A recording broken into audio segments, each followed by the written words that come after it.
크리스마스 이틀 전, 나는 일찍 일어나 농산물 시장으로 직행했다. 손에 넣을 수 있는 가장 신선한 과일과 채소로 큰 짬 바구니를 가득 채웠다. 집에 돌아오자마자 요리 시작. 수빈의 최애 메뉴였다. 레몬 허브 로스트 치킨과 크림 소스 감자 퓨레. 마늘과 타이미 향기가 집안 곳곳에 서서히 퍼지자 내 마음은 기대감으로 부풀어 올랐다. 테이블을 차리고 소파의 쿠션을 정리한 후 기다렸습니다. 산타를 기다리는 아이처럼. 눈은 앞문에서 한순간도 떠나지 않았습니다. 수빈은 대학 졸업 후 첫 정규직 직장을 시작한 지 얼마 되지 않았습니다. 그녀는 올해를 강하게 마무리하기 위해 마지막 날까지 일하겠다고 결심했고 상사에게 좋은 인상을 남기려고 했습니다. 그게 항상 그녀의 방식이었습니다. 열정적이고 집중력 있는. 7시가 조금 넘었을 때 드디어 현관문이 열리는 소리가 들렸습니다. 저는 즉시 일어나 얼굴에 큰 미소를 지으며 팔을 벌려 안으려고 했지만 그녀는 저를 한 번도 쳐다보지 않았습니다. 대신 그녀는 아버지 민수의 품으로 달려가며 흥분으로 뛰며 안겼습니다. 아빠, 연말 보너스를 받았어요. 500만 원이에요. 민수는 크리스마스 아침처럼 환하게 빛났습니다. 자랑스러운 표정으로 그녀의 머리를 살짝 쓰다듬으며 말했습니다. 내 딸이야. 정말 자랑스러워. 그때 병철과 은정, 제 시부모님이 바쁘게 다가왔습니다. 그들의 얼굴은 빛나고 있었습니다. 수빈아, 너는 이 가족의 자랑이야. 은정이 경외감으로 가득 찬 목소리로 말했습니다. 나는 옆에 서서 모두 그녀 주변에 모여드는 모습을 지켜봤다. 물론 그녀를 위해 기뻤다. 어떻게 기쁘지 않을 수 있겠는가. 하지만 여전히 내 마음속에서 조용히 아픔이 일었다. 마치 내가 보이지 않는 존재인 것처럼, 잊혀진 것처럼. 결국 그녀를 키워낸 건 나였으니까. 그 감정을 떨쳐내려고 앞으로 걸어가 그녀의 손을 살며시 잡으며 미소 지었다. 피곤하지 않아요. 배고프지 않아요. 좋아하는 음식 만들었어요. 따뜻하게 데워드릴게요. 그녀는 내 쪽을 한 번도 보지 않았다. 엄마, 이런 쓸데없는 질문은 그만해 주세요. 그녀는 짜증스럽게 말했다. 그녀는 갑자기 무릎을 꿇고 가방을 열고 얼굴에 들뜬 표정으로 색색의 포장지로 감싼 편지들을 꺼내 커피 테이블 위에 게임쇼를 진행하는 것처럼 정갈하게 늘어놓았다. 그 순간 민수의 동생 태영과 그의 아내 지은이 들어왔다. 그들의 시선은 바로 편지들로 향했다. 아, 수빈. 태연이 진심으로 감탄하며 말했다. 일 잘하고 있네. 이건 모두에게 선물인가. 정말 배려심 있는 행동이야. 수빈은 지은을 보고 얼굴이 환해졌다. 그녀는 소리를 지르며 달려가 지은을 힘껏 안았다. 이모, 정말 보고 싶었어요. 나는 완전히 움직이지 않았다. 그리고 그 순간 그녀는 누구에게나 가족처럼 대할 수 있다는 걸 깨달았다. 나만 빼고 모두가 수빈 주변으로 모였다. 수빈은 목을 가다듬고 환하게 웃으며 말했다. 올해 저를 지원해 주신 모든 분께 감사드리기 위해 각자 위해 작은 선물을 준비했어요. 그녀는 봉투를 하나씩 나눠주기 시작했다. 이건 아빠를 위해 비자 기프트 카드에 100만 원이에요. 할아버지와 할머니는 각각 30만 원 상당의 스파 쿠폰을 받으세요. 삼촌들은 20만 원 상당의 고급 마트 카드를 받으세요. 나는 움직이지 않았다. 그녀가 자랑스러워하며 하나씩 나눠주는 모습을 조용히 지켜봤다. 그러자 지훈이 몸을 기울여 속삭였다. 사랑하는 사람, 누군가 빠졌어요. 수빈은 장난스럽게 이마를 쳤다가 웃으며 말했다. 아, 정말이야. 가방에 하나 더 있네요. 안도감이 밀려왔다. 결국 나를 기억해준 거야. 아마 내 건 마지막으로 남겨둔 걸지도 몰라. 정말 특별한 걸 준비했을지도 몰라. 내가 손을 뻗는 순간 그녀는 몸을 숙여 우리 작은 강아지 코코를 들어올렸다. 그녀는 코코를 아기처럼 안아들고 마지막 봉투를 코코의 스웨터에 슬며시 넣었다. 이건 너한테야, 코코. 그녀는 부드럽게 속삭였다. 오래 잘했으니까. 나는 그 자리에 서서 넋이 나갔다. 미소가 얼어붙었고 손은 공중에 떠서 쓸모없이 흔들렸다. 긴 침묵 끝에 나는 조용히 물었다. 수빈, 내 건. 그녀는 가벼운 거의 바람 같은 목소리로 나를 돌아보며 그 말은 내 마음을 찢어놓았다. 엄마, 당신은 하루 종일 집에 있잖아. 일도 안 해. 내 일이 얼마나 힘든지 모르잖아. 마리아, 당신은 요리하고 청소하지만 그건 당신의 선택이잖아. 중요한 일에는 아무것도 도와주지 않았으니까 왜 선물을 주겠어요? 지은이 서둘러 다가와 그녀를 소파로 이끌며 속삭이며 멈추라고 했다. 하지만 수빈은 말을 이어갔다. 미소를 지으며 가방에서 또 다른 선물을 꺼냈다. 아, 그리고 알아? 모두 함께 하와이에서 새해를 보내기 위해 비행기 티켓을 예약했어요. 내일 밤에 출발해요. 나는 침묵을 지키며 그 작은 생각을 붙잡았다. 그래, 선물은 없지만 그래도 함께 여행은 가는 거잖아. 아마도 이게 그녀의 사랑 표현 방식일 거예요. 그녀는 내 딸이니까. 선물을 안 받았다고 그렇게 화를 내는 사람이 어디 있겠어? 나는 봉투를 뒤적거리며 탑승권을 찾았지만 내 이름이 적힌 건 하나도 없었다. 그녀를 올려다보며 혼란스러워했다. 그녀는 턱을 들어올리며 차갑게 말했다. 엄마, 당신은 안 가. 집에서 코코를 봐야 해. 혼자 여기 있으면 코코가 불쌍할 거야. 그리고 솔직히 말해서 당신은 그 일에 딱 맞는 사람이야. 그게 전부였다. 그 순간 내 안에 무언가가 부서졌다. 내 딸에게 나는 아무것도 아니었다. 비행기 티켓값도 안 되는 존재였다. 분노가 가슴 속에서 끓어올랐다. 팔을 휘둘러 내가 구운 쿠키 접시를 바닥에 내리쳤다. 도자기 조각이 타일 바닥에 부딪히는 소리가 화재 경보처럼 울려 퍼졌다. 지혜, 대체 무슨 일이야? 은정이 벌떡 일어나 날카로운 목소리로 소리쳤다. 병철의 눈썹이 찌푸려지며 분명히 실망한 표정을 지었다. 너 때문에 저녁이 다 망쳤어. 그가 중얼거렸다. 그러자 은정은 민수에게 돌아서서 속삭였다. 이런 여자랑 결혼했어. 너는 태어나서부터 저주받은 거야. 수빈은 그 장면을 보고 깜짝 놀라더니 찡그렸다. 아이고, 엄마, 정말이에요. 하와이 여행이잖아요. 다음에 보너스 받으면 데려갈게요. 이제 기분 좋으세요? 모두를 화나게 했어요. 태연은 말하려는 듯 했지만 지훈이 빠르게 그의 손을 잡고 살짝 흔들었다. 나는 낮은 목소리로 쓴웃음을 지었다. 그래서 너희들이 나를 알아차리려면 이렇게 해야 하는 거야. 뭔가를 부수지 않으면 내 존재를 잊어버리는 거야. 민수의 얼굴이 어두워지며 표정이 굳어졌다. 그는 바닥에 깨진 접시를 가리켰다. 지금 내가 얼마나 어리석게 행동하는지 모르겠어. 이건 행복한 가족의 밤이었어야 했는데 내가 망쳤어. 만약 이게 너무 힘들다면 나가. 아무도 막지 않을 거야. 그의 말은 깊이 찔렀다. 나는 가족의 일원으로 인정받지 못했다. 나는 무급의 도우미, 걔를 돌보고 식사를 준비하며 무시당하는 여자였다. 말없이 앞치마를 찢어 던졌다. 침실로 들어가 눈에 띈 첫 번째 옷을 집어 가방에 밀어넣고 지갑과 신분증을 챙겼다. 내가 나가려고 돌아서자 지은이 달려들어 내 팔을 잡았다. 지혜, 이러지 마, 늦었어. 어디로 갈 거야? 그러고는 거실로 돌아서며 소리쳤다. 수빈, 엄마랑 말해. 이렇게 나가게 두지 마. 수빈은 일어나려고도 하지 않았다. 소파에 기대어 눈을 반쯤 감고 입을 비틀며 말했다. 그냥 내버려둬. 뭘 할 거야? 엄마 집으로 돌아갈 거야. 그녀는 항상 때를 쓰잖아. 아침까지 돌아올 거야. 나는 그 자리에 서서 움직이지 못했다. 말문이 막혔다. 20년 넘는 사랑과 희생. 그게 전부였나. 만약 내 어머니가 그날 밤 내가 어떻게 말로 공격당했는지 들었다면 그녀의 마음은 산산조각이 났을 것이다. 지은의 손을 뿌리치고 말 한마디 없이 앞문으로 걸어나갔다. 인도를 밟자마자 휴대폰을 꺼내 어머니에게 전화를 걸었다. 엄마, 내 목소리는 차분했지만 공허했다. 연말에 집에 안 갈 거야. 그냥 좀 쉬고 싶어서 짧은 여행이라도 갈 거야. 잠시 침묵이 흐른 후 그녀가 부드럽게 대답했다.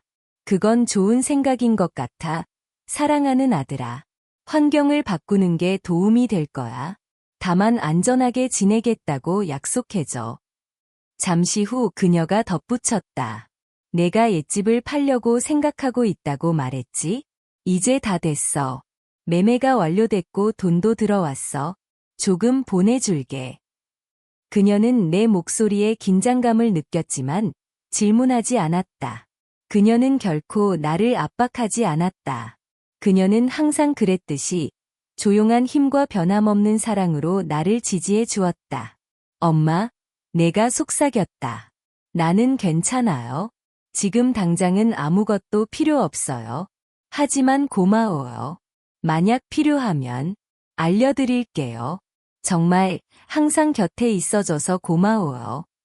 그녀는 부드럽게 동의했다. 전화 너머로 그녀의 고개를 끄덕이는 것이 느껴졌다. 10분 후, 내 전화기가 알림으로 빛났다. 그녀가 내 계좌에 2,600만 원을 송금했다. 메모에는 이렇게 적혀 있었다. 사랑하는 딸에게 인생에서 가장 행복한 시간을 보내렴. 그것이 진심으로 사랑하는 어머니가 하는 일이다. 그것이 당신의 가치를 인정하지 않는 것에서 벗어나게 하는 힘이다. 그날 밤, 나는 도심 한가운데 위치한 작은 부티크 호텔에 체크인했다. 그리고 영원히 느껴질 만큼 오랜 시간 동안 처음으로 내 침대에 누워 마침내 평온하게 잠들었다. 다음 아침, 신선한 커피를 마시며 창가에 앉자마자 전화가 울렸다. 민수였다. 나는 망설였다. 그러다 전화를 받았다. 그의 목소리는 낮았지만 짜증으로 가득 차 있었다. 지혜, 이걸 언제까지 끌고 갈 생각이야? 그냥 집에 돌아와. 내 엄마 집에도 갔는데 내가 안 왔다고 했어. 내가 어디에 있든 상관없어. 그냥 여기 돌아와. 나는 대답하지 않았다. 그냥 전화를 끊었다. 그가 나를 뭐로 보는 거지? 가정부인가? 그가 마음대로 부를 수 있는 하녀인가? 그 남자의 너브, 아직도 나에게 권위가 있는 것처럼 행동하다니. 잠시 후, 내 전화가 다시 진동했다. 이번에는 수빈으로부터 메시지가 쏟아졌다. 엄마, 정말이에요? 이 나이에도 이렇게 행동하다니?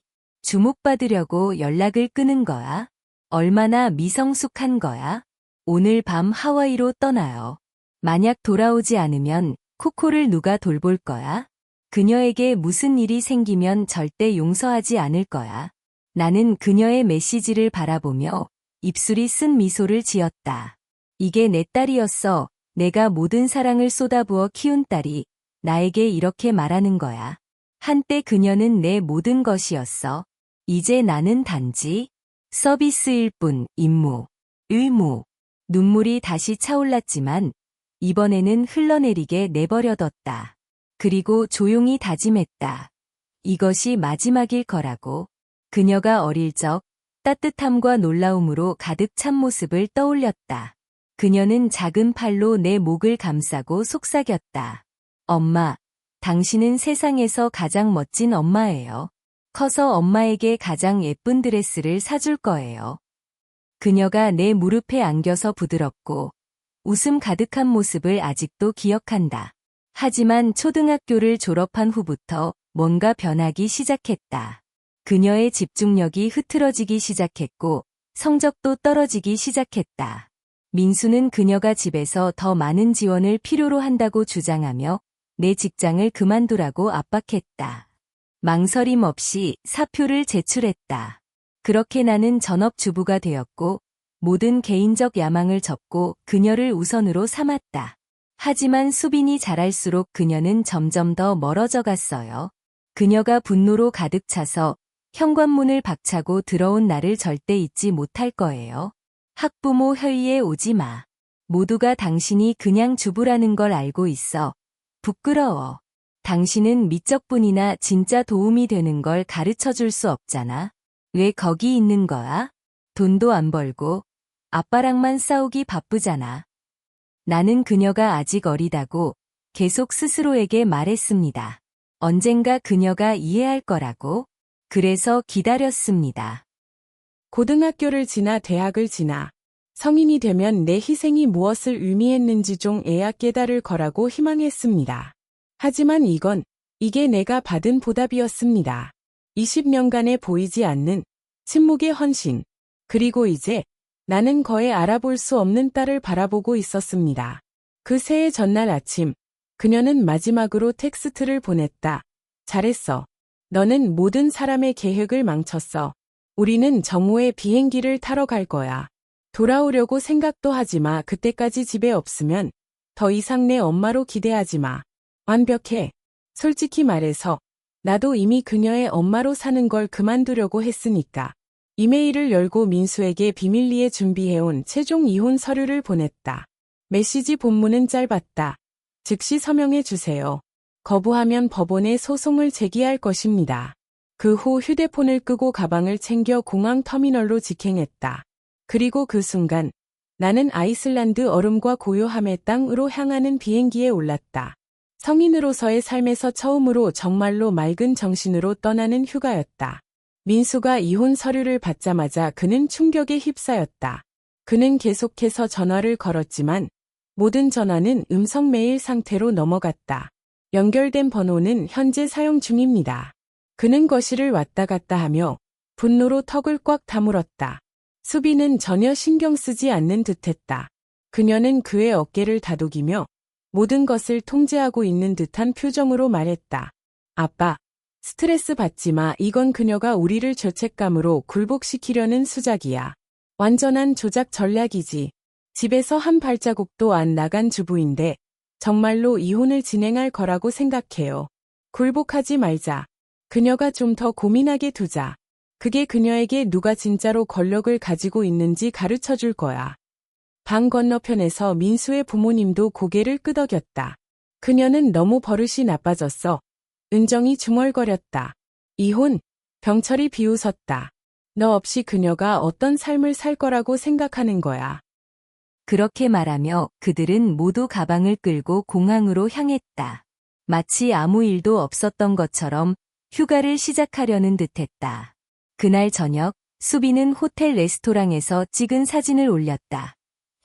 샴페인 잔을 높이 들어 올린 얼굴들이 따뜻한 불빛 아래에서 빛나고 있었다. 완벽한 가족 휴가, 아니면 적어도 그 환상이었다. 나는 사진을 한동안 바라보더니 차분히 휴대폰을 껐다. 한편, 나는 새로운 친구들과 함께 불꽃 주변에 둘러앉아 두꺼운 코트에 감싸여 있었다. 눈꽃이 부드럽게 내려오고 우리 위에는 아이슬란드 하늘을 녹색과 보라색 파도로 물들인 북극광이 빛나고 있었다. 우리는 맥주병을 부딪히며 자유롭게 웃었다. 기대도 없다. 분연할 역할도 없다. 단지 자유 20년 넘게 느껴보지 못한 그런 자유였다. 나는 조용히 웃으며 속삭였다. 젊은 건 좋지만 자유로운 건 더 나아. 오로라의 사진을 몇 장 찍어 인스타그램에 올렸다. 캡션에는 이렇게 썼다. 꿈 같은 느낌. 인생은 한 번뿐이야. 자신을 위해 친절하게 살아라. 한 분만의 수빈이 음성 메시지를 보냈다. 그녀의 목소리는 분노로 날카로웠다. 어떻게 그럴 수 있니? 아빠 돈으로 아이슬란드에서 놀러 다니고 있니? 내가 한 해 동안 죽도록 일해서 겨우 저축한 돈인데 우리를 신경도 안 쓰니? 너는 정말 이기적이야. 전체를 듣지도 않았다. 생각도 없이 스와이프해버렸다. 하지만 한 가지는 그녀가 옳았다. 나는 이기적이었다. 그리고 내 인생에서 처음으로 그걸 받아들일 수 있었다. 숨을 쉬며 내 방식대로 살아가는 것. 유일한 후회는 더 일찍 그렇게 하지 않았다는 것뿐이었다. 그래서 또 다른 사진을 올렸다. 이번에는 노르웨이행 비행기 탑승권 사진이었다. 캡션은 짧았다. 다음 목적지, 더 밝은 곳. 그게 수빈의 한계점이었다. 갑자기 끊임없는 전화가 시작됐다. 음성 메시지가 계속 쌓였다. 텍스트 메시지가 쏟아져 들어왔고 각각은 이전보다 더 절박했다. 답변을 요구했다. 왜 사라졌는지 물었다. 왜 돈을 낭비하는지? 왜 아이처럼 행동하는지 나는 한 번도 답하지 않았다. 결국 그녀의 번호를 차단했다. 분노에 휩싸인 그녀는 귀국 비행기를 변경했다. 7일간의 휴가가 2일로 줄어들었다. 그 다음 저녁, 그녀는 어머니의 집으로 돌진해 들어왔습니다. 눈물이 이미 볼을 타고 흘러내리며 거실로 뛰어들어왔습니다. 할머니, 엄마가 정말 이기적이에요. 우리가 가족 휴가를 즐기려고 했는데 우리를 버리고 해외로 도망갔어요. 연락을 끊고 아빠의 힘들게 번 돈을 다 쓰고 있어요. 그리고 이제 저까지 차단했어요. 제발 그녀에게 이성을 되찾게 해주세요. 어머니는 오랫동안 침묵으로 일관하셨다. 표정은 읽을 수 없었지만 차분하고 침착한 목소리로 고개를 들어 말씀하셨다. 한 가지만 물어볼게. 너희들이 하와이로 떠날 때 너희 중 누구도 엄마가 가고 싶다고 물어봤니?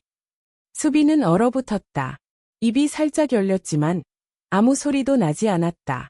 민수는 급히 끼어들며 그녀를 변호하려 했다. 미영, 너가 다 잘못 들었어. 지혜가 가고 싶지 않다고 했어. 돈을 아끼려고 했어. 어머니는 건조하고 날카로운 웃음을 터뜨렸다. 그건 재미있네. 방금 전에는 그녀가 너무 많이 쓴다고 했잖아. 이제 돈을 아끼고 있다고. 어느 쪽이야? 그녀는 눈을 좁히며 말했다. 한 가지만 분명히 해두겠다. 내 딸을 괴롭히는 건 누구도 용납하지 않을 거야. 그녀는 나를 가지고 있어. 그리고 내가 뒤에서 지켜주니 너희의 동정 따위는 필요 없어. 그녀는 아무것도 부족하지 않아. 특히 너희가 던져주는 부스러기 따위는 더더욱. 그러자 그녀는 일어나서 차분히 앞문을 가리키며 목소리를 높이지 않고 말했다. 나가. 민수와 수비는 그 자리에 얼어붙은 듯 서 있다가 천천히 문 쪽으로 걸어갔다. 차에 앉아 두 사람 사이에 두꺼운 침묵이 흐를 때까지 민수는 깜빡이며 속삭였다. 잠깐만. 기억이나 할머니가 앳집을 팔려고 했다고 말했어. 그는 말을 멈췄다. 방금 전 말투로 봐서 이미 팔렸을 거야. 그리고 만약 그게 사실이라면 그 돈은 분명히 내 엄마에게 줬을 거야. 수빈의 얼굴이 창백해졌다. 뭐라고?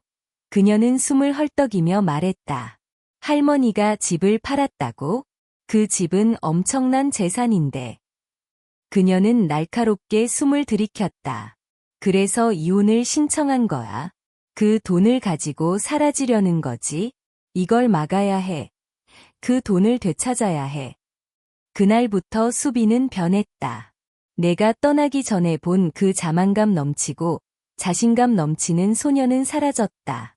갑자기 그녀는 계속 메시지를 보냈다. 오늘 하루 어떻게 지냈는지, 여행은 재미있었는지, 날씨는 어땠는지, 언제 집에 올 계획인지 물었다. 몇 마디 달콤한 말로 그녀가 한 모든 말을 지울 수 있을 것처럼 부드러운 말투만으로도 내가 예전처럼 굴복하게 만들 수 있을 것처럼. 하지만 이번에는 아니었다. 며칠 동안 답장을 하지 않았다. 침묵을 지켰다. 그러던 어느 밤 그녀가 음성 메시지를 보냈다. 그녀의 목소리는 떨리며 눈물로 가득 차 있었다. 엄마, 내가 잘못했어요. 미안해요. 그 말은 진심이 아니었어요. 그냥 화가 났을 뿐이에요. 당신이 정말로 떠날 거라고 생각하지 않았어요. 돌아와 주세요. 더 나아질게요. 약속해요. 그냥 집에 돌아와 주세요. 괜찮아요? 나는 들었어요. 그리고 혼자서 조용히 웃었어요. 그녀는 아직도 이해하지 못했어요. 이건 비행기 티켓에 관한 일이 아니었어요. 나는 이 가족 안에서 내 위치, 그들이 나에게 진정으로 원하는 것이 무엇인지를 마침내 이해했기 때문에 떠났어요. 그리고 더 이상 그 자리에 서 있지 않을 거예요. 나는 메시지를 지웠어요. 그리고 계속 앞으로 나아갔어요. 한 달이 지났다. 내가 마침내 집으로 돌아왔을 때 현관문을 들어서는 순간 민수는 폭풍 속에서도 구명보트를 발견한 사람처럼 보였다. 그는 떨리는 손으로 휴대폰을 잡고 수빈에게 전화를 걸었다. 그녀가 돌아왔어. 당장 여기 오라. 내가 말했잖아. 그녀가 그걸 실행에 옮기지 않을 거라고. 만약 그녀가 그 서류에 서명했다면 우리는 3억 원을 잃게 될 거야. 수비는 기록적인 속도로 도착했다. 나를 보는 순간 그녀는 팔을 벌리고 달려들었다. 엄마, 돌아왔어요. 정말 보고 싶었어요. 나는 손을 들어 그녀를 멈추게 했다. 그리고 감정을 숨긴 채 가방에서 이혼 서류를 꺼내 테이블에 놓았다. 내 목소리는 흔들리지 않았다. 서명해. 집은 가져. 차도 가져. 딸도 가져. 나는 아무것도 원하지 않아. 민수의 미소가 얼어붙었다. 그의 얼굴이 창백해졌다. 지혜. 그는 말을 더듬었다. 어떻게 이럴 수 있니? 내가 20년 동안 얼마나 힘들게 일했는지 모르니? 너는 집에서 편하게 지내며 살았는데 이제 모든 걸 버리려는 거니? 조금 소외감을 느꼈다고.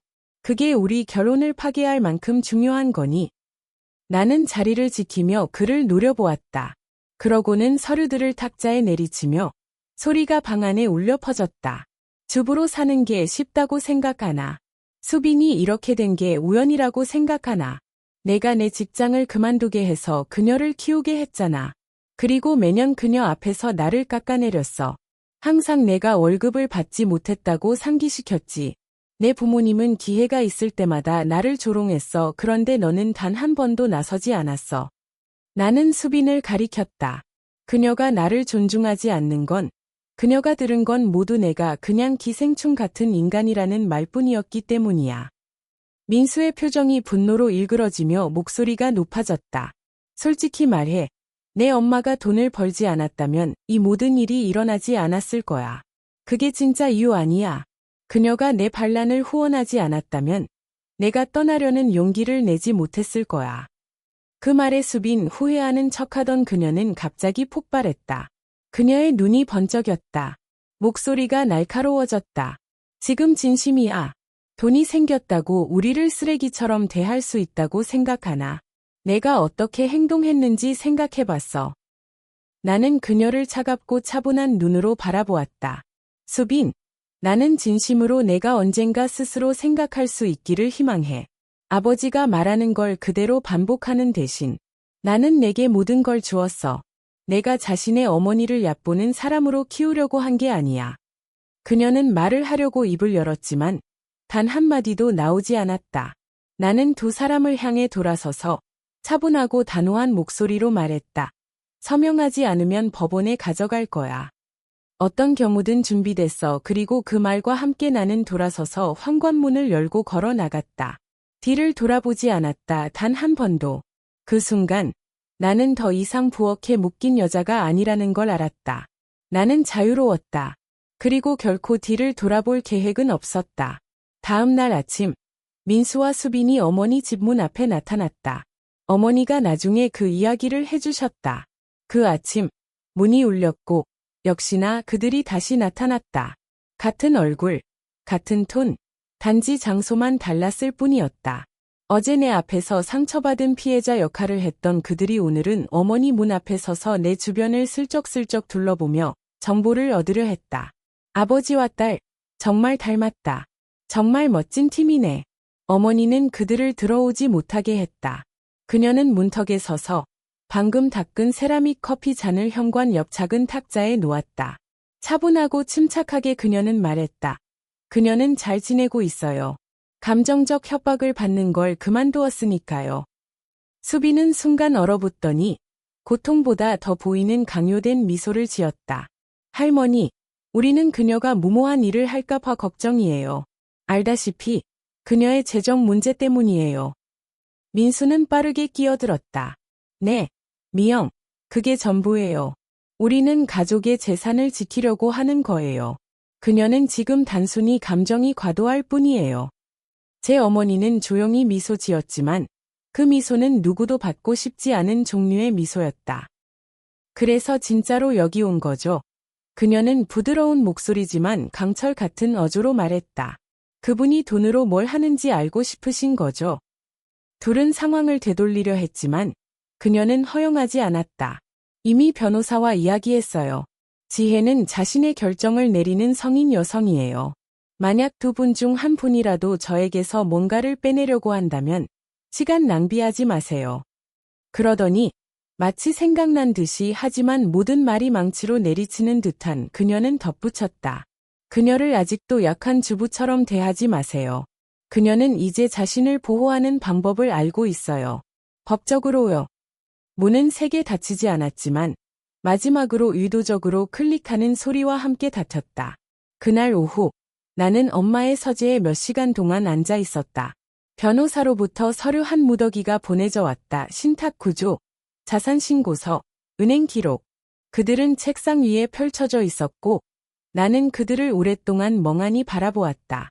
내 인생에서 처음으로 내 앞에 놓인 서류들은 다른 사람이 스티커 메모에 여기 서명하세요라고 적어 건네준 것이 아니었다. 이번에는 내 것이었다. 결정은 내 몫이었다. 어머니는 책장 옆에 서서 빨간 차를 든 채 서 계셨습니다. 그녀의 목소리는 차분하고 안정적이었습니다. 이 돈은 그녀가 말했습니다. 항상 너를 위해 준비된 것이었어. 미래를 위해. 내가 항상 안전하게 살 수 있도록. 그녀는 잠시 멈췄다가 나를 직접 바라보았습니다. 시간에 의해 부드러워졌지만 여전히 지혜로 빛나는 그녀의 눈동자가 내 눈을 고정시켰습니다. 하지만 결국 너는 지금 필요로 하게 되었어. 그녀는 다가와 내 옆에 앉아 내 손 위에 손을 얹었다. 지혜, 내 아버지와 나는 너무 늦게 깨달았어. 우리가 자신을 보호해야 한다는 걸 깨달았을 때는 이미 많이 남아있지 않았어. 하지만 너, 사랑하는 딸아, 너는 아직 선택권이 있어. 내 목이 조여졌다. 울지 않았다. 아픔은 너무 깊이 묻혀 있었다.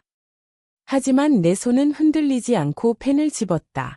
처음으로 민수를 위한 보험 서류나 대출 보증서, 공동계약서에 서명하는 것이 아니었다. 내 이름을 서명했다. 신탁의 유일한 소유자. 내 손은 떨리지 않았다. 그날 나는 매우 중요한 일을 했다. 민수와 함께 가진 모든 공동계좌를 동결시켰다. 내가 소유한 마지막 원화까지 모두 내 이름만으로 등록된 새로운 개인 계좌로 옮겼다. 유언장도 업데이트했다. 민수나 수빈의 이름이 적혀있던 모든 곳을 깨끗이 지웠다. 대학 친구이자 충성스러운 변호사인 소영에게 이혼 절차를 진행하라는 상세한 지시를 담은 이메일을 보냈다. 소영은 법정 같은 머리와 언니 같은 마음을 가진 여자다. 재무 상담사에게 전화해 모든 가능한 보안 기능을 활성화했다.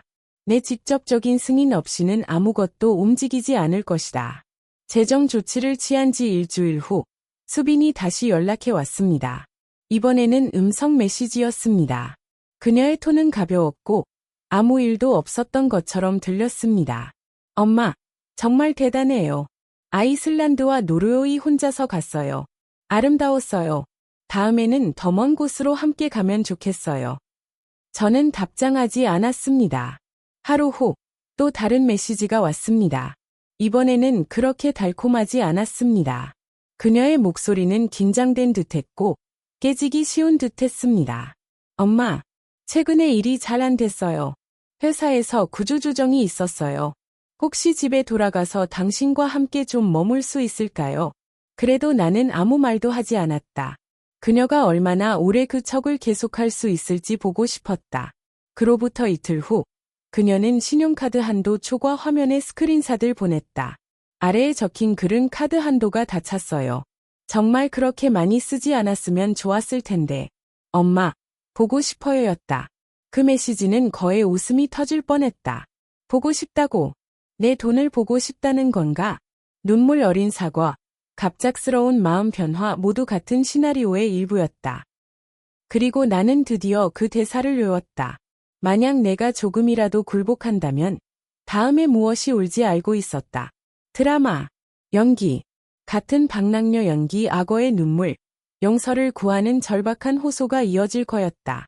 그래서 다시 한번 그녀를 무시했어요. 이번에는 준비가 되어 있었어요. 조용히 휴대폰에 통화 녹음과 화면 공유 소프트웨어를 설치했어요. 왜냐하면 그 사이클을 완벽히 알고 있었기 때문이에요. 사과가 끊기면 조작이 시작된다는 거요. 그리고 다시는 당황하지 않기로 결심했어요. 5번째 날, 예상대로 그녀가 전화를 걸었어요. 전화를 받은 순간, 그녀의 목소리는 이미 떨리고 있었다. 엄마, 나 정말 더는 못하겠어요. 오늘 아파트 밖 계단에서 넘어졌어요. 아무도 도와주지 않았어요. 혼자서 누워 있었고, 당신에게 전화하고 싶었어요. 나는 아무 말도 하지 않았다. 단지 침묵뿐이었다. 그녀는 잠시 기다리더니 목소리가 날카로워졌다. 최근에 은행 비밀번호를 바꿨어요. 공과금 확인하려고 로그인했는데 안 되더라고요. 나는 속으로 미소를 지었지만 목소리는 평온하게 유지했다. 계정 보안을 업그레이드했어요. 은행에서 권장했죠. 신분 도용 사건이 급증했다고 했어요. 그녀는 즉시 화를 냈다. 엄마, 저는 낯선 사람이 아니에요. 당신의 딸이에요. 정말로 제 계정에서 저를 차단한 거예요. 나는 반박하지 않았다. 그냥 자리를 지켰다. 정말 도와주고 싶다면 내가 말했다. 지난달에 요청한 서류를 보내줘. 하지만 내 은행 정보에는 손대지 마. 그녀는 잠시 침묵했다. 그러더니 쓴웃음을 터뜨렸다. 그래서 그게 전부야. 이제 나는 그냥 의인일 뿐인가? 아니요. 내가 차분하고 평온한 목소리로 대답했다. 당신이 나를 ATM처럼 대하기 시작한 순간부터 당신은 스스로 그렇게 만들었어요. 큰 소리가 들렸다. 그녀가 뭔가를 세게 내리쳤을 것이다.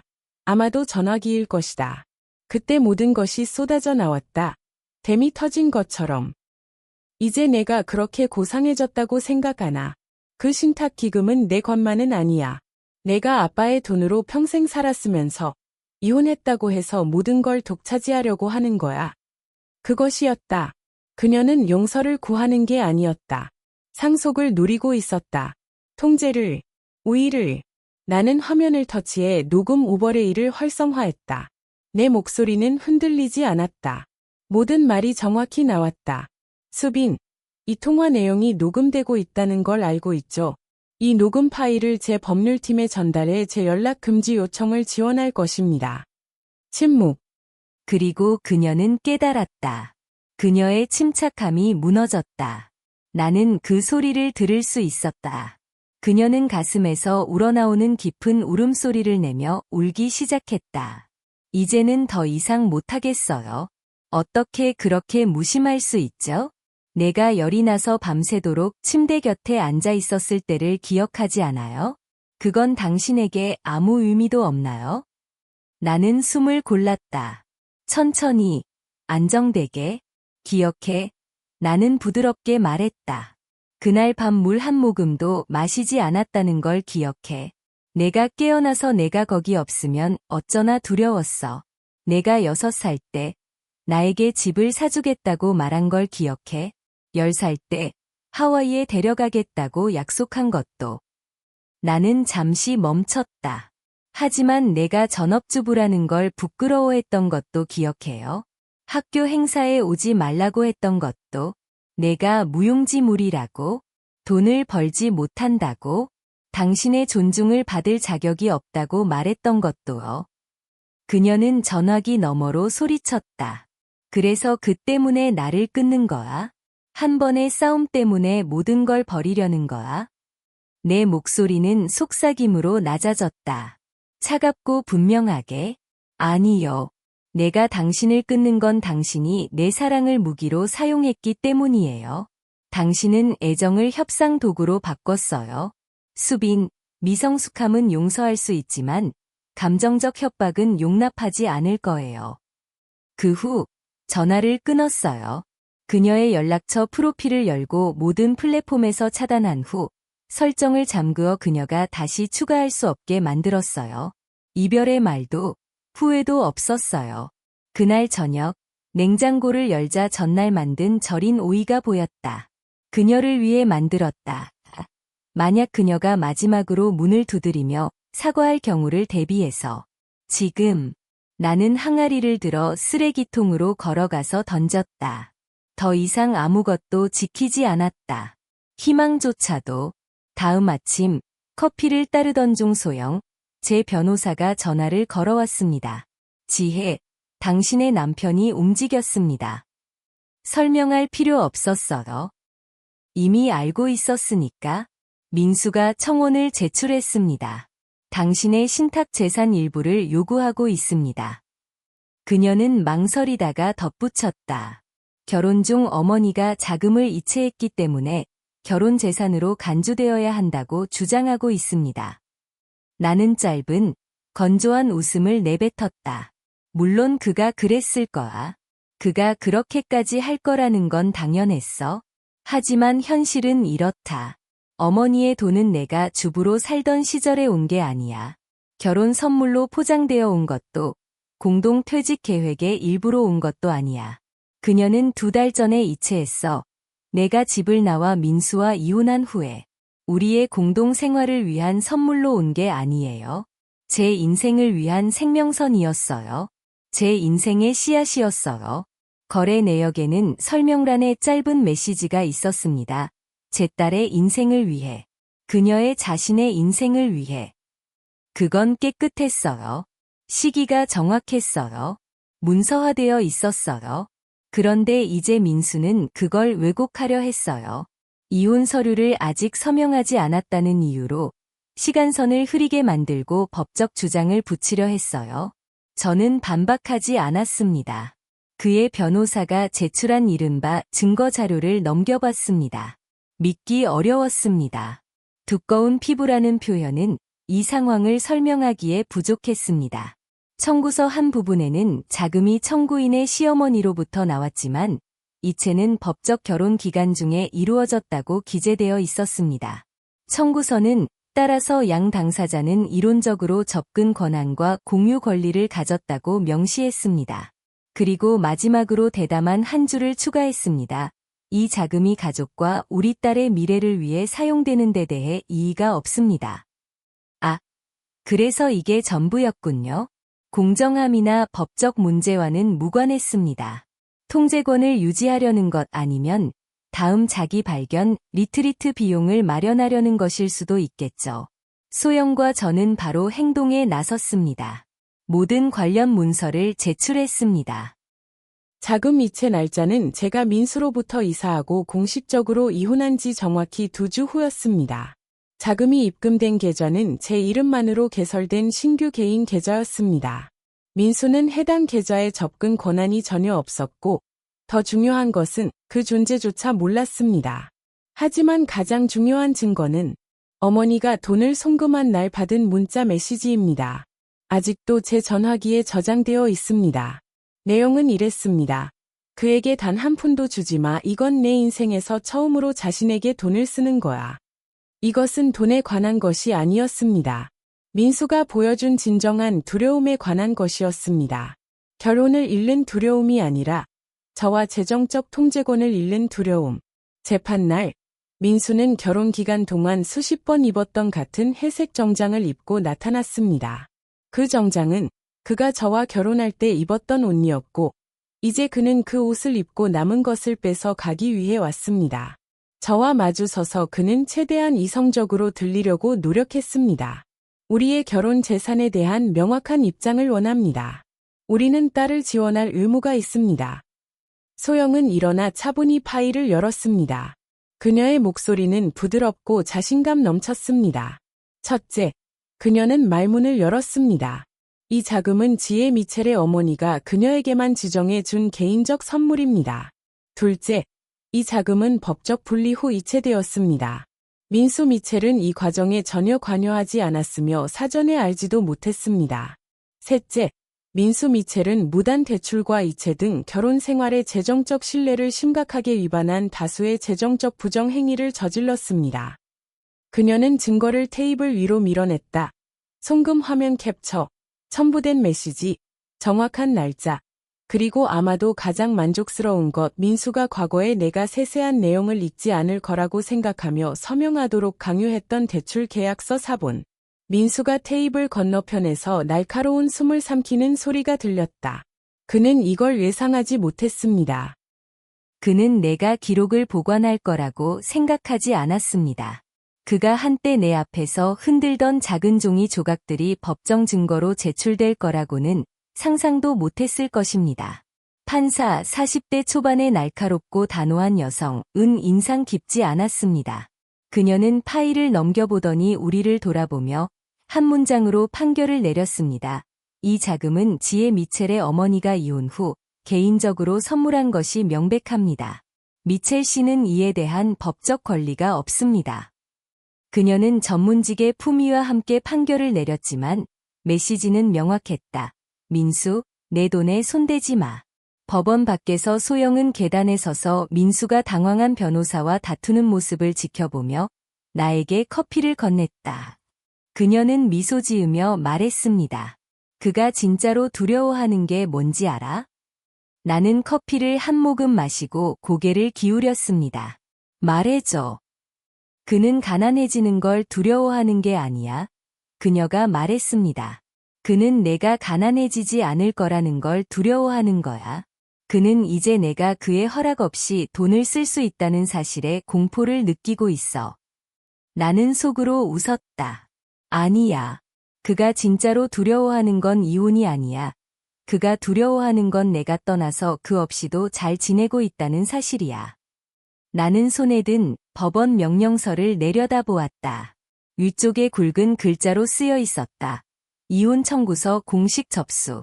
그 5개의 단순한 단어는 어떤 결혼 서약보다도 나에게 더 큰 평화를 주었다.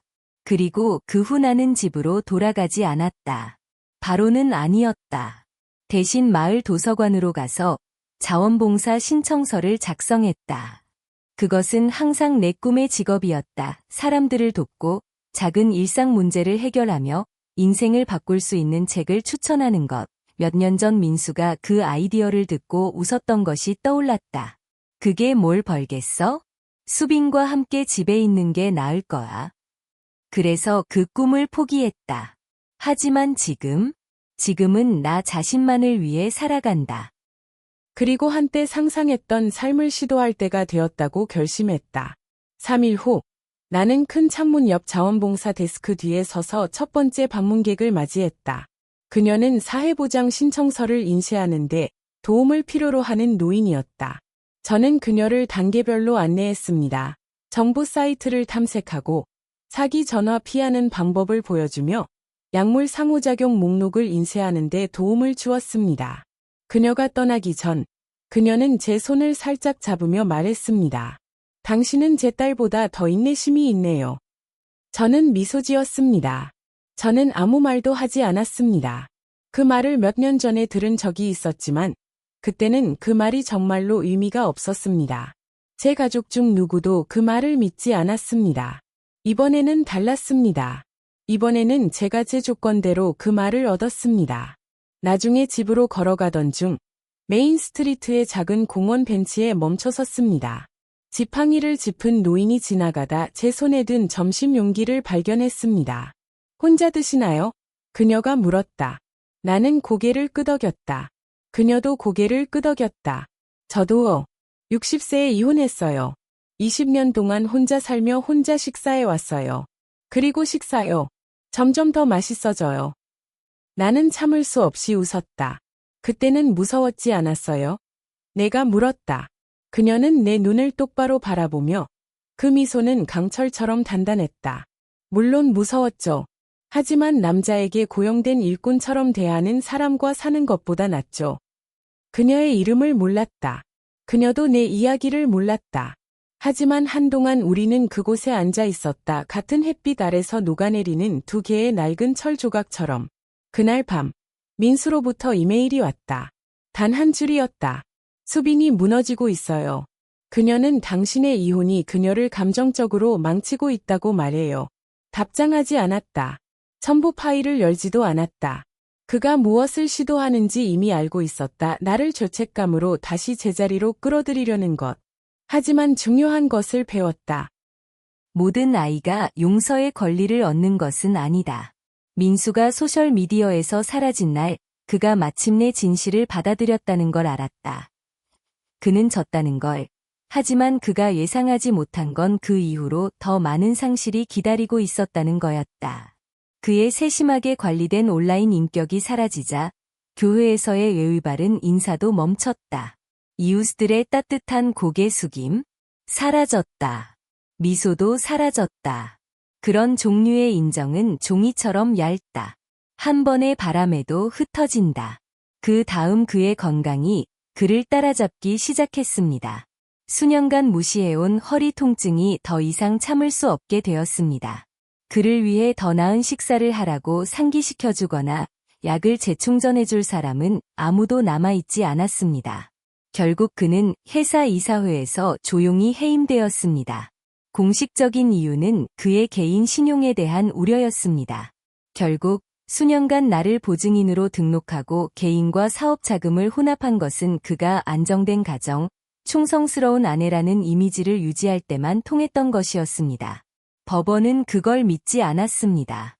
이사회가 왜 믿었을까요? 그는 수빈에게 도움을 요청했습니다. 하지만 그녀는 자신의 혼란을 처리해야 했습니다. 그녀가 직장을 잃은 후 그녀는 여성 역량 강화 코칭 서비스를 시작했습니다. 다른 사람들에게 자신감 있게 독립적으로 사는 방법을 가르치는 것이었습니다. 아이러니는 날카로웠습니다. 그녀는 자신에게는 그 어떤 것도 이루지 못했기 때문입니다. 그녀가 직장을 그만둔 지 일주일 후 그녀의 전 남편이 약혼을 발표했습니다. 그녀는 눈물을 흘리며 온라인에 동영상을 올렸습니다. 하지만 이 이야기는 마음의 상처에 관한 것이 아니었습니다. 나에 관한 것이었습니다. 어떻게 내 어머니가 나를 이렇게 버릴 수 있나요? 하지만 인터넷은 그 이야기를 믿지 않았습니다. 댓글은 두 가지로 나뉘었습니다. 한 그룹은 당신의 어머니는 당신을 버리지 않았어요. 그녀는 마침내 자신을 선택한 거예요 라고 말했습니다. 다른 그룹은 사진을 공유했습니다. 아이슬란드의 북극광 아래 서 있는 저, 코트가 휘날리며 캡션은 이 여성은 도망가지 않았어요. 그녀는 자신에게 돌아온 거예요 였습니다. 누군가가 그 댓글을 좋아했습니다. 그건 저였습니다. 저는 그녀의 전화를 받지 않았습니다. 민수의 새 이메일도 열지 않았습니다. 그들은 더 이상 제 시간을 받을 자격이 없었습니다. 우리를 연결하는 유일한 실은 공동법적 청구서였습니다. 저는 이 이야기를 은퇴 후 자신을 재발견하는 여성들에 대한 팟캐스트 에피소드 제출물로 만들었습니다. 진행자는 다음과 같이 마무리했습니다. 이 이야기는 지혜 미첼로부터 왔습니다. 그녀는 여러분에게 기억해 주길 원합니다. 여성은 가족이나 사회의 배경으로 조용히 사라지도록 운명지어진 존재가 아닙니다. 그녀는 빛나도록 운명지어진 존재입니다. 그 에피소드는 내가 상상했던 것보다 훨씬 많은 재생수를 기록했습니다. 30개 이상의 댓글이 눈에 띄었습니다. 한 댓글은 딸에게 이걸 들어보라고 했습니다. 그녀는 한마디도 하지 않았어요 라고 적혀 있었습니다. 나는 울었습니다. 하지만 슬픔 때문이 아니었습니다. 그것은 시작처럼 느껴졌습니다. 저도 시도해보고 싶어요. 한 여성은 썼습니다. 그녀는 사라지지 않았습니다. 그녀는 마침내 자신으로 돌아가는 길을 찾았을 뿐입니다. 그 봄, 저는 도시 서쪽의 숲길에서 하이킹을 시작했습니다. 러닝화 신고, 물병을 들고, 다른 지역 자원봉사자들과 이야기를 나누며. 그중 한 번의 하이킹 중간에 한 여성이 제 팔을 잡으며 물었습니다. 당신이 지혜인가요? 그녀는 거의 수줍게 미소 지었다. 당신의 이야기를 들었어요. 정말 해냈네요. 우리가 너무 두려워서 못했던 일을 해냈어요. 나는 그녀의 손을 잠시 잡았고 아무 말도 하지 않았다. 그 순간 나는 깨달았다. 나는 부엌에서 울며 자유를 애원하며 도망친 그 여자가 아니었다. 저는 당당히 걸어나간 여자, 넓게 미소 지은 여자, 그리고 다른 누군가가 첫걸음을 내딛도록 도와줄 만큼의 힘을 남긴 여자였습니다. 저는 미영입니다. 지혜의 엄마입니다. 수빈과 민수가 제 문 앞에 찾아왔을 때 밖의 공기는 매서운 추위로 가득 차 있었습니다. 문턱에 서서 그들의 지나치게 예의 바른 미소와 어딘가를 살피는 눈길을 지켜봤다. 그들은 들어오라고 요청하지 않았고 나도 초대하지 않았다. 걱정이나 가족의 단결에 대한 또 다른 연습된 연극에 관심이 없었다. 하지만 내가 눈치챈 것, 그들이 숨기지 않은 것은 그들의 눈이 계속해서 내 거실의 같은 구석으로 향하고 있었다는 점이었다. 옛날 파일 캐비넷, 지혜의 가게 기록, 영수증, 개인 문서들이 들어있는 그 캐비넷이었다. 그들은 진심 어린 방문을 위해 온 것이 아니었다. 그들은 수치를 확인하러 온 것이었다. 그리고 나는 그걸 바로 알아차렸다. 나는 바보가 아니다. 지혜가 민수를 처음 집으로 데려왔을 때를 기억한다. 그들은 신혼의 달콤한 분위기에 휩싸여 있었다. 그들은 주방 옆 작은 발코니에 앉아 있었습니다. 저는 그날 아침에 구운 케이크를 가져왔습니다. 지혜의 눈이 반짝였습니다. 민수는 정말 현실적이에요. 그녀가 저에게 말했습니다. 책임감 있고 가족을 중시하는 사람이에요. 하지만 저는 완전히 다른 것을 보았습니다.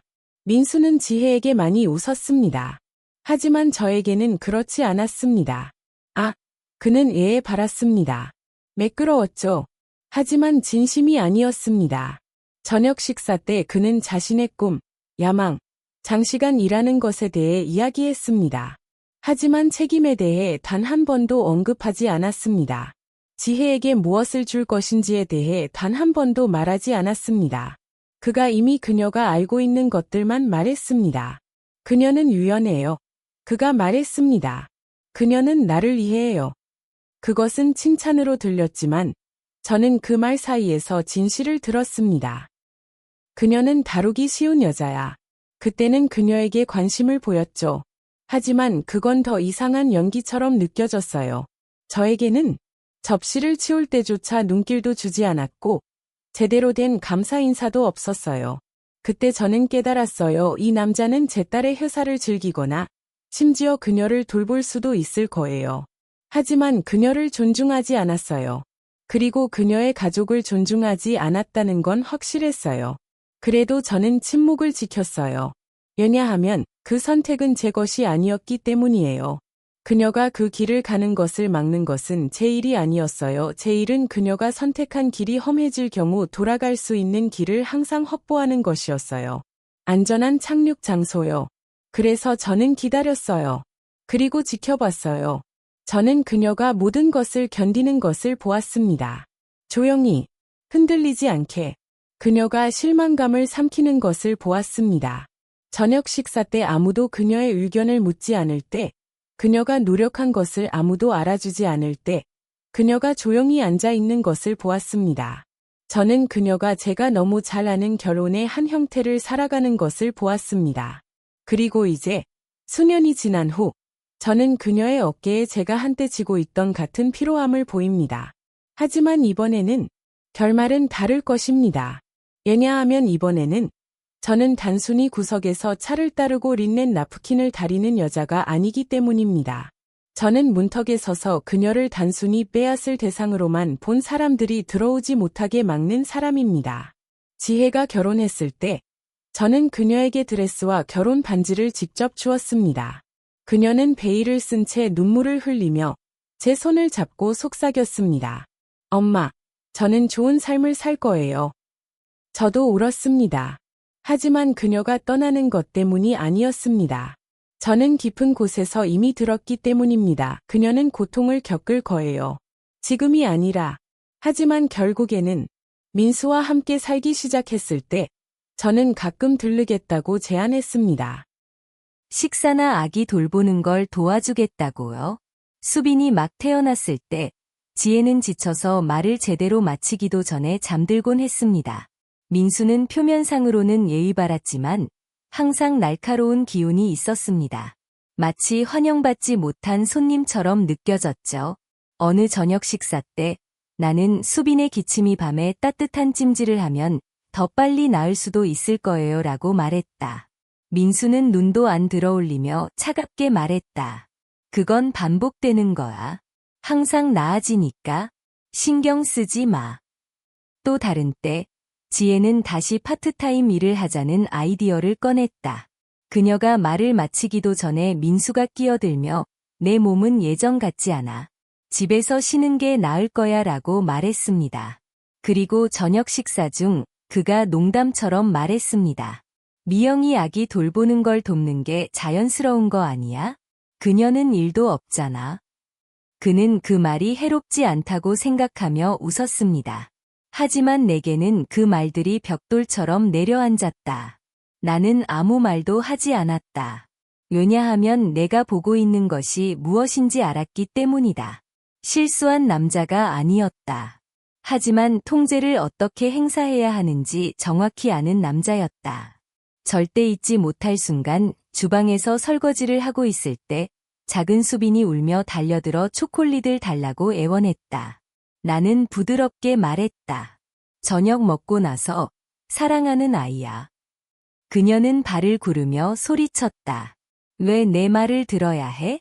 아빠가 너는 그냥 가정부라고 했어. 지혜는 그 말을 들었다. 그녀의 몸이 갑자기 굳어졌지만 그 상황을 맞서지 않고 다가와 속삭였다. 엄마, 미안해. 내가 말할게. 그녀는 그 말을 진심으로 하지 않았어. 그리고 그 순간, 그것이 나를 부쉈다. 아이의 폭발이 아니었다. 하지만 내 딸이 자신 대신 다른 사람을 위해 사과하도록 배웠다는 사실이었다. 그녀는 다른 사람들의 행동의 무게를 자신의 것으로 받아들이고 고치려고 했다. 민수에게 한 번도 목소리를 높이지 않았다. 부모에게 반항하지 않았다. 모든 상처를 침묵으로 견디고 아픔을 참으며 미소 지었고 무례함을 결혼계약의 일부처럼 대했다. 민수는 단 한 번도 그릇을 씻지 않았습니다. 기저귀를 갈아준 적도 없습니다. 드물게 빗자루를 들었을 때 그는 성자처럼 칭찬받았습니다. 한편 지혜는 집안일의 전담 무급 노동자가 되었습니다. 휴일도 휴식도 감사도 없었습니다. 어느 날 밤 물 한 잔을 마시려고 일어나서 깨진 침실문 사이로 목소리를 들었습니다. 민수가 소리치고 있었습니다. 하나님, 감정적 협박을 그만두세요. 엄마가 여기 있다고 해서 그렇게 행동할 수 있다고 생각해요? 저는 그 자리에 서서 손이 떨렸습니다. 제 딸은 그의 감정적 폭력의 대상이 되었습니다. 그리고 그녀는 항의할 권리조차 느끼지 못했습니다. 그날 밤 나는 잠을 이룰 수 없었다. 거실에 앉아 아침이 오면 그녀가 다시 가면을 쓰게 될까 두려웠다. 그 미소, 그 거짓말, 때로는 손님 방에서 잠을 이룰 수 없을 때 나는 일기장을 꺼내 썼다. 첫 번째 기록은 이랬다. 내 딸은 자신이 사랑받을 자격이 있다는 걸 잊어버렸다. 저는 그 일기를 반복해서 썼습니다. 증거를 쌓기 위해서가 아니었습니다. 전쟁을 선포하기 위해서도 아니었습니다. 하지만 중요한 것을 상기시키기 위해서였습니다. 어느 날, 그녀는 깨어날 것입니다. 그리고 그날이 오면 제가 그녀에게 말해야 했습니다. 너는 미치지 않았어. 너는 이기적이지 않아. 너는 단순히 축복받은 깨어났을 뿐이야. 그날이 왔습니다. 지혜가 전화를 걸었을 때 그녀의 목소리는 달랐습니다. 안정적이었어요. 그녀는 울지 않았습니다. 불평도 하지 않았습니다. 그녀는 조용히 말했습니다. 엄마, 크리스마스에는 집에 안 갈 거예요. 여행을 갈 거예요. 저는 잠시 멈췄습니다. 그 말을 마음에 새겼습니다. 그러고 나서 부드럽게 대답했습니다. 그거 좋겠네요. 여행이 도움이 될지도 몰라요. 라고 말했습니다. 그리고 전화를 끊었습니다. 그날 밤 나는 10년 넘게 사용해온 흠집난 티컵을 손에 쥐고 거실에 혼자 앉아 있었다. 하지만 내 손은 얼음처럼 차가웠고 도자기 대신 돌을 잡고 있는 것 같았다. 나는 그녀가 여행이라고 말한 의미를 정확히 이해했다. 이건 관광이나 휴식이 아니었다. 그것은 탈출이었다. 민수와 수빈이 진짜로 누구인지 오래전에 깨달았다. 지혜의 전화는 요청이 아니었다. 그녀가 자신에게 허락을 주는 것이었다. 마침내 떠나기 위한 허락. 그 밤을 통째로 깨어 있었고 자정을 넘긴 어느 순간 침대 아래에 숨겨둔 검은 가죽 장부를 꺼냈다. 그 안에는 기록이 있었다. 가족 집을 팔아 조용히 모은 모든 원화. 예전에는 비상금이나 노후를 위해 모은 거라고 스스로 말했었다. 하지만 이제 그 돈이 그곳에 방치되어 있던 이유가 있었다. 지혜는 생존을 위해 돈이 필요하지 않았다. 그녀는 떠나기 위해 필요로 했다. 이것은 능력의 문제가 아니었다. 그녀는 자신의 길을 개척할 수 있었다. 그녀가 필요로 했던 것은 완전히 자신의 것이 되는 것이었다. 플랫폼. 깨끗한 단절. 다음 아침, 은행으로 갔다. 창구 직원이 물었습니다. 이체에 메모를 추가하시겠습니까? 저는 고개를 끄덕였습니다. 네, 이렇게 써주세요. 제 딸의 인생을 위해 환불 불가. 그 순간 모든 것이 깨달아졌습니다. 이 모든 시간 동안 저는 지혜가 변하기를 기다리지 않았습니다. 저는 제 자신을 기다리고 있었습니다. 거짓말을 그만두고 딸이 침묵 속에서 깨어나는 것을 지켜보며 예의 바른 어머니를 연기하는 것을 그만두기 위해 그날 저녁 일기장을 열고 또 다른 글을 썼습니다. 그녀는 집에 안 올 거라고 말했어요. 하지만 제가 알죠. 그녀는 마침내 자신의 길을 걷기 시작한 거예요. 쉽지는 않을 거예요. 하지만 적어도 그건 그녀의 것이 될 거예요. 펜을 닫고 불을 껐습니다. 어둠이 내려앉았지만 저는 평온함을 느꼈습니다. 왜냐하면 저는 그녀가 결코 요청하지 않았지만 항상 받을 자격이 있었던 것을 드디어 주었기 때문입니다. 지혜가 나라를 떠난 지 3일 후 그들은 다시 나타났다. 비강강샤고 차오슈드니 두 치시렁 lingering in the air. 민수와 수빈이 문 앞에 서서 너무 넓고 밝은 미소를 지으며 서 있었다. 할머니, 저희가 그냥 안부드리고 싶어서요. 수빈이 달콤하게 말하며 시나몬 롤이 완벽하게 포장된 상자를 내밀었다. 할머니가 가장 좋아하시는 거죠. 나는 받지 않았다. 옆으로 물러서서 그들을 들어오게 했다. 마음이 풀렸기 때문이 아니라 그들이 정확히 무엇을 계획하고 있는지 듣고 싶었기 때문이다. 그리고 시계처럼 정확히 상자가 테이블에 놓이자마자 민수가 말을 시작했다. 미영, 지혜가 잘 지내고 있다고 들었어요. 여행 중이죠? 수빈이 빠르게 끼어들었다. 네, 그녀가 오로라 사진을 올렸어요. 정말 아름다워요. 내 친구들도 부러워했어. 나는 침묵을 지키며 각자에게 물 한 잔을 따랐다. 그들은 서로를 쳐다보며 다음에 누가 말할지 고민했다.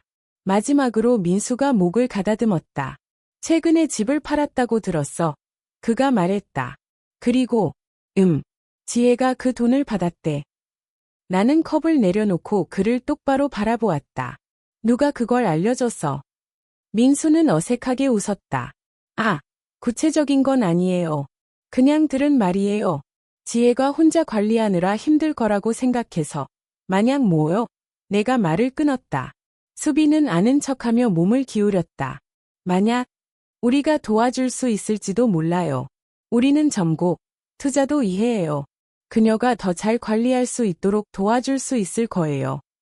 나는 미소 지었지만 따뜻하지 않았다. 그 미소는 얇고 날카로운 종류였다. 차가운 바람에 얼어붙은 유리창의 서리처럼 맑고 섬세하지만 자를 듯한 차가움이었다. 너희들 다 내가 그 돈을 그녀에게 줬다는 걸 알고 있잖아. 내가 천천히 말했다. 그들의 얼굴이 변했다. 조금은 불확실해졌다. 너희는 내가 미소만 보면 돈을 주는 늙은 여자라고 생각하는 거야. 내 딸은 그 돈을 힘들게 벌었어. 너희 둘을 살아남기 위해. 민수의 표정이 무너졌다. 입술이 떨리며 회복을 시도하는 듯했다. 미영, 정말 오해해요. 우리 아니요. 내가 차갑게 말했다. 오해는 없어요. 나는 일어섰다. 내가 딸을 어떻게 대했는지 들었어. 그녀를 갉아먹고, 이용하고, 무시했으면서도 아직도 아이처럼 꾸짖는 거야. 나는 한 걸음 앞으로 나아갔다. 그날 밤 말한 것도 들었어. 이제 엄마가 왔으니까 마음대로 할 수 있다고 생각했지. 내가 듣지 못할 거라고 생각했어. 들었어. 수빈이 벌떡 일어나며 손으로 테이블을 내리쳤다. 당신은 우리 결혼을 망치려고 하는 거야. 내 엄마는 당신에 대해 나쁜 말 한마디도 안 했어. 나는 쓴웃음을 지었다. 물론 안 했지. 그녀는 당신을 보호하려고 했으니까. 나는 문을 가리켰다. 하지만 나는 아니야. 이제 내가 그녀를 보호할 거야. 나는 걸어가서 문을 열었다. 내가 말해야 할 건 다 말했다. 너는 단 한 푼도 건드리지 마. 만약 너희 중 누구라도 다시 여기 나타나면 경찰을 부를 거야. 내 목소리가 낮아졌다. 내 나이를 약점으로 여기지 마. 내가 무엇을 할 수 있는지 정확히 알고 있어. 그들은 얼어붙어 있었다. 민수가 먼저 돌아서서 나갔다. 그의 턱이 굳어졌다. 수빈은 나를 향해 불타는 듯한 눈빛을 던진 후 그를 따라 나가버렸다. 그들을 따라 문을 닫고 잠금 장치의 클릭 소리가 내 몸에 울려 퍼졌다. 나는 길고 안정된 숨을 내쉬었다. 수년간 지혜가 다시 그곳으로 끌려갈까 걱정했다. 그녀는 항상 부드러웠다. 항상 타협하는 쪽이었다. 아프더라도 항상 양보하는 쪽이었다. 하지만 그녀의 서재에서 가진 그 대화 이후 나는 그것을 보았다. 그녀는 이제 달라졌다. 그녀는 압력에 굴복하던 그 여자가 아니었다. 며칠 후 나는 그녀의 재판정에 몰래 들어가 뒷줄에 앉았다. 기둥 뒤에 숨어 조용히 지켜보았다. 그녀는 날카롭게 잘린 정장을 입었고 원고석에 서 있는 그녀의 모습은 모든 부분이 당당했다. 그녀는 울지 않았습니다. 말을 더듬지도 않았습니다. 민수의 변호사가 사실을 왜곡하려 하고 그녀를 넘어뜨리려는 미끄러운 질문을 던졌을 때 그녀는 흔들리지 않았습니다. 그녀는 차분하고 정확하게 대답했습니다. 그녀의 목소리는 안정적이었고 시선은 흔들리지 않았습니다. 그녀는 더 이상 고통을 삼키지 않았습니다. 그녀는 그것을 휘두르고 있었습니다. 침묵의 해마다 단련된 칼날처럼. 그리고 바로 그곳, 모든 이들의 시선 앞에서 그녀는 그것을 들어올렸고 자신을 자유롭게 잘라냈다. 눈물이 눈시울을 적셨다. 슬픔 때문이 아니었다. 자부심 때문이었다. 재판 후 나는 밖에 금속 벤치에 앉아 반 시간 동안 바람이 뺨을 찌르는 것을 느끼며 앉아 있었다. 그리고 깨달았다. 나는 그녀가 법정에서 이기기를 기다린 것이 아니었다. 나는 그녀가 사과 없이 이기기를 기다린 것이었다. 그날 밤, 그녀는 나에게 음성 메시지를 보냈다. 그녀의 뒤에서 바람 소리가 들리며 그녀는 부드럽게 말했다. 엄마, 나 걱정하지 마. 이제 정말 괜찮아. 그 메시지를 오랫동안 바라보았다. 가슴의 아픔을 이겨내며 미소 지었다. 다음 아침, 나는 마을의 노인센터로 걸어갔다. 지혜가 나를 필요로 할지도 모른다고 생각하며 수백 번 지나쳤던 곳이었다. 하지만 이제 나는 알았다. 그녀는 무대 뒤에 숨은 어머니가 필요하지 않았다. 그녀는 자신의 안전망이 되어버렸다. 그래서 이제 내 삶을 쌓아갈 때였다. 도자기 수업에 등록하고 커뮤니티 회고록 그룹에 가입했다. 첫날, 선생님은 각자에게 자신을 정의하는 단 한 문장을 쓰라고 했다. 나는 썼다. 내 인생에서 가장 자랑스러운 결정은 그녀의 생명을 주는 것이 아니었다. 그녀 뒤에 서 있는 것이었다. 수업 후, 한 노인이 다가와 내 팔을 가볍게 만지며 물었다. 그 문장, 누구를 위한 건가요? 제 딸이에요. 라고 말했다. 그녀는 천천히 고개를 끄덕였다. 그녀는 정말 특별한 아이일 거예요. 나는 미소 지었다. 네, 정말이에요. 그날 밤, 저는 한 번도 깨지 않고 잤습니다. 침묵으로 가득 찬 저녁 식사의 악몽도 말하지 못한 말에 질식하는 느낌도 없었습니다. 지혜는 이제 제가 뛰어들어줄 필요가 없습니다. 그리고 저는 어떻게 나아갈지 배우고 있습니다. 저는 그녀의 탈출구가 아니었습니다. 저는 땅이 무너질 때 그녀가 필요로 했던 밀어주는 힘이었습니다. 이제 그녀는 자신의 힘으로 걸어간다. 그리고 나는 마침내 내게 속한 삶을 향해 돌아섰다. 봄이 왔다. 내 정원의 꽃들이 다시 피어났다. 나는 차 한 잔을 마시고 그녀에게 메시지를 보냈다. 사랑하는 이여, 나도 잘 지내고 있어. 뒤를 돌아보지 마. 내 길을 계속 걸어가. 나는 항상 내 뒤에 있을 거야.